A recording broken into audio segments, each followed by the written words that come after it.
नमस्कार जय जगन्नाथ मु विश्वजित स्वागत करुच्ची tech Biswajit official YouTube channel को आशा करुच्ची आपण माने बहुत भलरे थिबे। आजिर भिडियोटी कहा पर बनिया पई मु जाउची ना पीएम किसान उपरे। पीएम किसान जो 18तम किस्ती सरकार वर्तमान छाड़िबा पई जाउचंती। जदि आपणकर किछि किछि लोकंकर मध्ये आसी गलानी, जदि आपणकर पैसाटी आसीची कि नै आपण माने किपरि चेक करिवे एवं जदि न आसीची आपणकर कोन त्रुटि रहिची आपण माने केमि ताकू माने सुधारिबे एहा पर एक संपूर्ण वीडियो हवा पई जाउची। आशा करुच्ची ए वीडियोटी को आपण माने संपूर्ण देखिबे एवं सिखिबा पई चेष्टा करिवे। जदि आपण माने चैनल नुआ आसी तो आम चैनल को सब्सक्राइब करके बेल नोटिफिकेशन टी ऑन कर दियंतु। फ्यूचर जदि मु एमतिका वीडियो छाड़ली तो आपनक पाखरे सर्वप्रथम जाकी अपडेट टी पहुंचबो। सर्वप्रथम आपनकर जदि टंकाटी आसुनी पीएम किसान योजना रे फॉल्ट टी आपण माने किपरि भाबरे जानिबे। तो सर्वप्रथम आपण माने पीएम किसान रा ऑफिशियल वेबसाइट को पळे आसीबे pmkisan.gov.in। एहा पर आपण मानको एठी गोटे कॉलम देखै दउची देखि नियंतु know your status. Know your status माने आपनकर स्टेटस टी को जानिबा पई आपण माने एहारी ऊपर क्लिक कर दियंतु। एहारी ऊपर क्लिक कर देले आपनको एठी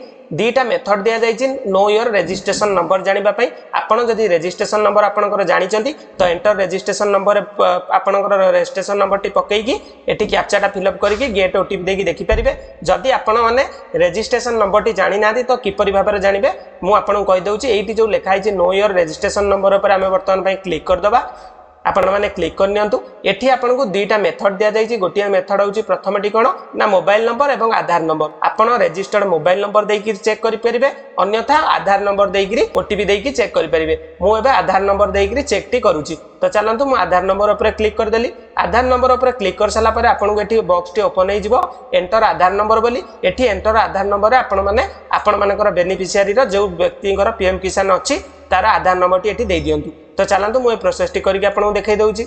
या पर आपन को एठी जो कैप्चा टी को लिखा आइछि दर्शक बंधु आपण माने कैप्चा टी को देकी ए कैप्चा बॉक्स रे देकी गेट मोबाइल ओटीपी ऊपर हमें वर्तमान क्लिक करबा। तो चलंतु एठी जो कैप्चाटा लिखा आइछि एटा आपन को पाखरे सर्वप्रथम एई नंबर टी देखिबो बोली किछि ग्यारंटी नै। आपन को पाखरे सेतबेले किछि रैंडमली डिजिट देखैबो एवं लेटर देखैबो। सेटा आपण माने जहा लिखा आइथिबो कैप्चा बॉक्स रे फिल अप करिकि गेट ओटीपी ऊपर गेट मोबाइल ओटीपी ऊपर वर्तमान पई मु आगे क्लिक कर नउछि। दर्शक बंधु आपण माने जदि आधार नंबर टे पकेकी देखिला पर जदि ओटीपी जाउ नथिबो सर्वर इशू थाए तो आपण माने मोबाइल नंबर मेथड मध्ये करिकरी कले आपन को एमति लिखि दबो OTP has been sent at registered mobile number. तो ओटीपी टी पकेकी गेट डिटेल्स ऊपर क्लिक करिवा। ओटीपी टी वैलिडेटेड हला पर आपण माने कोन करिवे ना सेही जो रजिस्ट्रेशन नंबर टे को एठी कॉपी कर नेबे। एठी जो रजिस्ट्रेशन नंबर टा लिखा आइछि एटा आपण माने कॉपी कर नै कि आपण माने बैक पळे जिवे। ध्यान दियंतु आपण माने एठी जो मोबाइल नंबर टी देबे सेटा रजिस्टर्ड आधार रे जो मोबाइल नंबर टी रजिस्टर्ड अछि सेही मोबाइल नंबर टी हेतबा आवश्यक।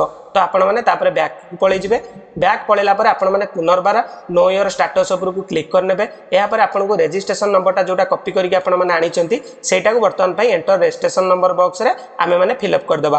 पकई सारी की कैप्चाटा देकी वर्तमान गेट ओटीपी ऊपर क्लिक कर दबा। ओटीपी टी देकी आपण माने वैलिडेटेड कर साला पर आपण को प्रॉब्लम सेटी जदी किछि आपनकर थिबो क्रॉस मार्क रे रेड चिन्ह रे आपण मानकू एमती छक्की चिन्ह रे देखाई थिबो। मेजरली आपण मानकर जदी लैंड सीडिंग नथिबो तो आपण माने लैंड सीडिंग बटन रे आपण मानकर क्रॉस देखाई दबो एवं जदी आपनकर केवाईसी नथिबो तो केवाईसी बटन रे मध्ये छक्की देखाई दबो एवं जदी आपनकर आधार कार्ड रे बैंक नंबर लिंक बैंक खाता लिंक नथिबो तो आपनको मध्ये प्रॉब्लम देखै पारे। मु आपनको रेकमेंड करिवि जे आपण माने गोटिए थरा निज मोबाइल ले हो किबा निकटस्थ जनसेवा केंद्र को ता पूर्वरु जाकी चेक करंतु एवं आपनकर पीएम किसान रो स्टेटस टी को देखिकरी रेडी करिकि रखंतु। आगो को आर मास रे वर्तमान पई 18तम किस्ती प्रधानमंत्री का तरफ छड़ा जिवो एई पोर्टल माध्यम रे। रहउची जय जगन्नाथ जय हिंद।